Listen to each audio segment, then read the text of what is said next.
একটি শ্রেণীতে ৩০ জন ছাত্র ছিল। ২২ বছরের একজন ছাত্র চলে যাওয়ায় এবং একজন ছাত্র ভর্তি হওয়ায় ছাত্রদের বয়সের গড় ২ মাস কমে গেল। নতুন ছাত্রের বয়স কত? তাহলে এটা একটা ভালো অঙ্ক। এখানে আমরা খুব শর্টকাটে অঙ্কটা কিভাবে করা যায় দেখছি। এখানে বুঝতে হবে ৩০ জন ছাত্র মোট, তো সেক্ষেত্রে ২২ বছরের একজন ছাত্র চলে গেছে এবং আরেকজন ছাত্র ভর্তি হয়েছে, তাহলে ৩০ জন যা ছিল তাই থাকলো। তো সেক্ষেত্রে ২ মাস কমে গেছে, তা ৩০ জনের যদি গড় বয়স ২ মাস কমে যায় তাহলে আসলে মোট কত বছর কমে গেল সেটাই আমরা বার করব প্রথমে।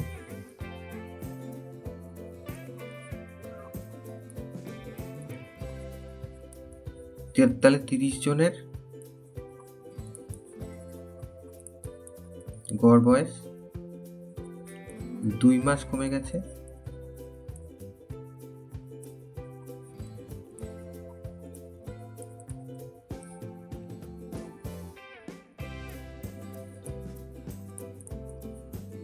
তাহলে ৩০ জনের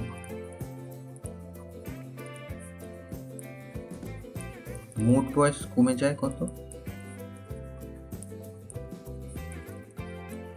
৩০ গুণ ২ মাস, তার মানে ৩০ দুগুণে ৬০ মাস, তার মানে কত বছর? ৬০কে আমরা ১২ মাস দিয়ে ভাগ করব,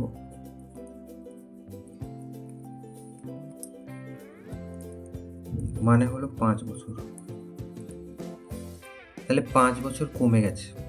তাহলে ২২ বছরের একটা ছেলে চলে গেছে, তো সেক্ষেত্রে ৫ বছর বয়স, মোট বয়স কমে গেছে। তাহলে নতুন যে ছাত্র তার বয়স কত হবে? ২২ থেকে ৫ বছর কম হবে।